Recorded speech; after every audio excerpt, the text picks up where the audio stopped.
Hi guys, this is Tabiasobi, and today we're fighting fire with fire as we use the Arch Tempered Rainbow weapon, the Kjar Blitz Thunder, against Arch Tempered Kulve Tarroth.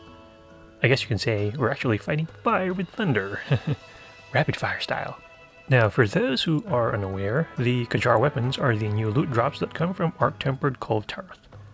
What makes them unique is that, just like the Lunastra weapons, these come with a built-in skill. In the case of the Kjar Weapons, you either get elemental weapons with the critical element skill, or status weapons with the critical status skill. To increase your chances to get Kjar Weapons, you will need to defeat Arch Tempered Kulve Tarroth after triggering her Furied state. To do this, you will need to break as many of her parts as possible during the initial phases, which can be done easier if you make Arch Tempered Kulve Tarroth mollify by damaging her chest. Yeah, I'd be mollified too if people damaged my chest. Eventually the commander will tell you that you've broken enough parts, and then you'll get another message later on that Arch Tempered Kulve Tarroth's Fury has been triggered if you inflict enough damage.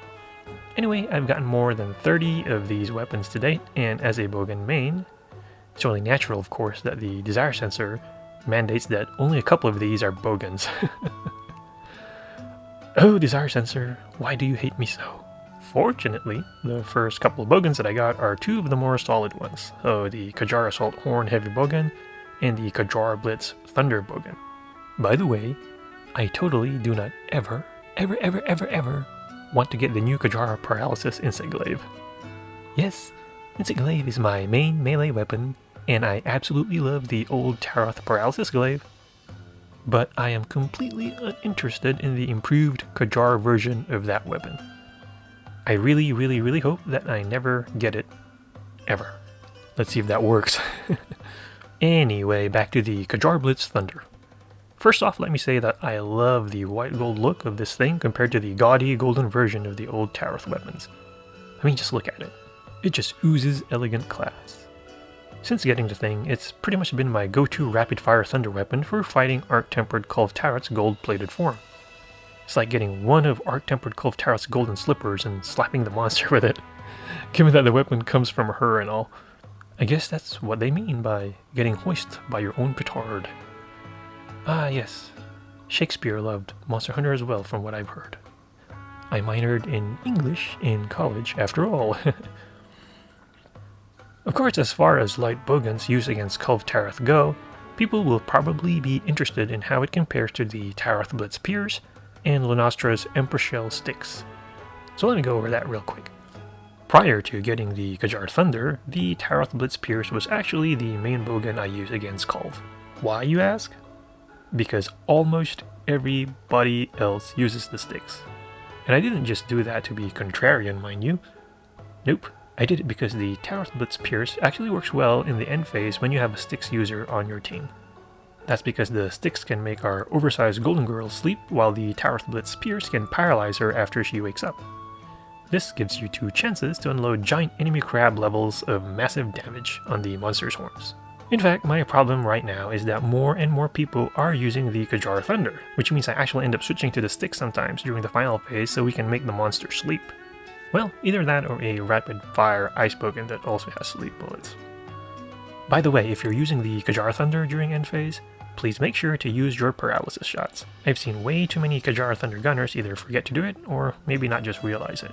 Remember, only you can prevent Tarroth fires from lighting up your fellow hunters' butts. First, let's compare the Kjar Thunder with the Tarroth Blitz Pierce.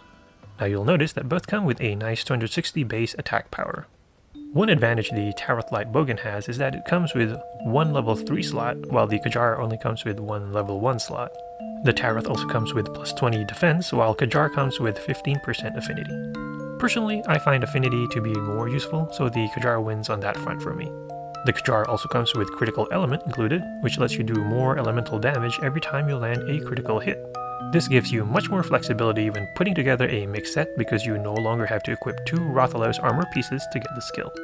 Further sealing the deal is that the Kjar can use every ammo that the Tarroth Blitz Pierce can, plus freeze bullets.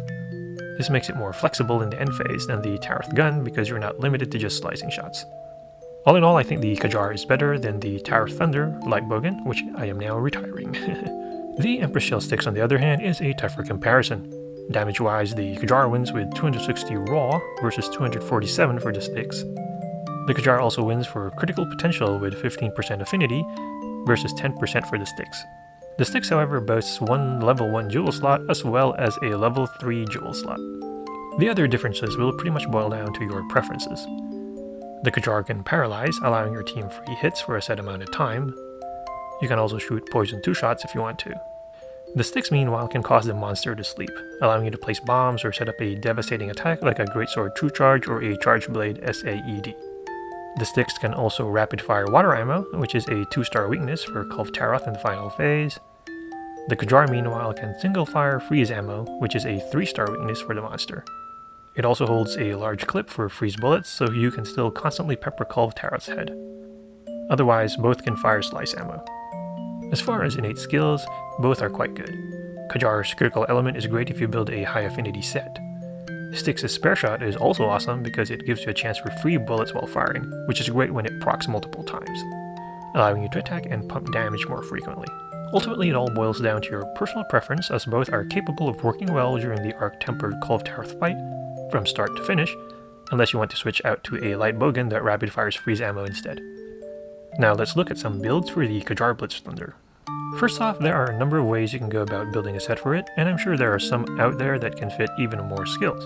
My build, however, is dependent on the gear that I have, and even after 700 hours of gameplay, I'm still missing a bunch of jewels like True Shot and Ballistics.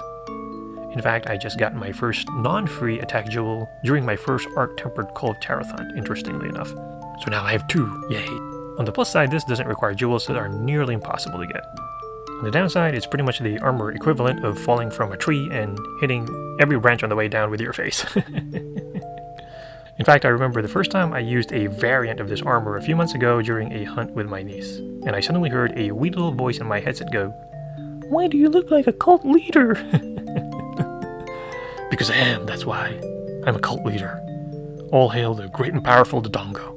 Fortunately, we've got layered armor, so I decided to use the Blossom set to cover up my cultish wardrobe.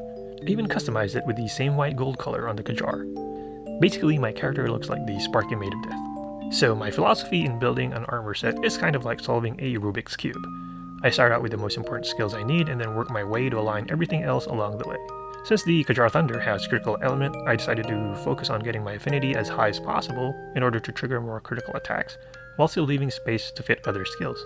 Since I'll be using a lot of level 1 jewels, I also need pieces with a lot of level 1 slots, and at least 3 level 2 slots for the other stuff I need to fit in.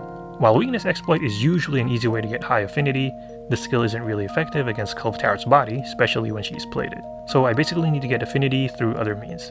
For this set, I decided to do that through Critical Eye and Maximum Might, the latter of which works really well with light bowguns since it doesn't drain stamina like some other weapons do. I mean, you get stamina drain when you dodge, but it recovers pretty fast. Now, the Teostra Kaiser Gamma Hands come with a whopping 3 points of Critical Eye, so that's great. The Draken Alpha chest not only comes with 2 points of Critical Eye, but also a point of Critical Boost, which doesn't raise your elemental damage, but still raises the raw portion of your attack. For Maximum Might, the Nergigante Beta Head comes with 2 points, which is 1 short of max, and gives you 20% affinity when your stamina is full, which it should mostly be when you're using light bowgun. It also has 2 level 1 slots, which I need. So that's 3 pieces of armor used so far. Since I don't have a release jewel, I'll need to use the last 2 armor pieces for free element so I can increase my clip size through ammo up. I decided to use the Kirin Beta Legs, which comes with 2 points of free element, then the Kulve Tarroth Beta Waist to complete the cult leader look. Actually, it has 1 point of free element and 2 level 1 slots, so that works for me. Basically, this lets me shoot 4 thunder ammo and 3 slicing shot per clip. Now it's time to finish the Rubik's Cube and fit everything else. Let's start with 2 expert jewels to max out Critical Eye to 30% affinity, then slot in 1 mighty jewel and we'll max out Maximum Might, no pun intended, to 30% as well. Add the 15% from the Kjar and you've got 75% affinity, so you should be critting on 3 of every 4 shots on average. Next up is Thunder Attack, which I want to get to level 3. To do that, I went ahead and used 3 bolt jewels, which are pretty common. Since this fight relies heavily on breaking body parts for success, I want to include Part Breaker in it. I ended up using a Breaker Charm 2, then slotted in 1 Destroyer Jewel to max it out. For the extra level 2 slot I had left, I went ahead and put in Critical Jewel to get Critical Boost to level 2. For the last extra level 1 slot, I decided to put a Fortitude Jewel in so I can come back with higher attack power in case I cart. See, one issue with this build is survivability. Since I don't include stuff like health boost, every high impact move by Kulve like the laser fire breath, barrel roll, and tail swipe will cart you. Unceremoniously. As someone who has mained bowgun since Tri, I'm pretty used to living on the edge as a gunner. The good news with light bowgun is that it's pretty mobile, so it's easy to avoid Kulve Tarroth's attacks. Otherwise, eating for feline moxie and using mantles buys you more than enough survivability. If you really want that max health boost, just take out the 2 expert jewels and the fortitude jewel, and then slot in 3 vitality jewels. Your affinity will go down to 65%, but still past 50%, which is pretty decent. Anyway, here's my final build for using the Kjarr Blitz Thunder against Arch Tempered Kulve Tarroth. I've had really good results with this build, and often get the most parts destroyed after the hunt if I play aggressively, especially if my team has a lot of melee users. By the way, you could also repurpose this build into a pretty nifty elemental LBG set with weakness exploit and attack boost against the game's other monsters with a few tweaks. Here is my normal build for the Kjar Thunder against other monsters, for example. As you can see, this one brings you to 100% affinity when hitting weak spots. That means it's pretty much like the 4th of July every time you shoot a monster's sweet spot.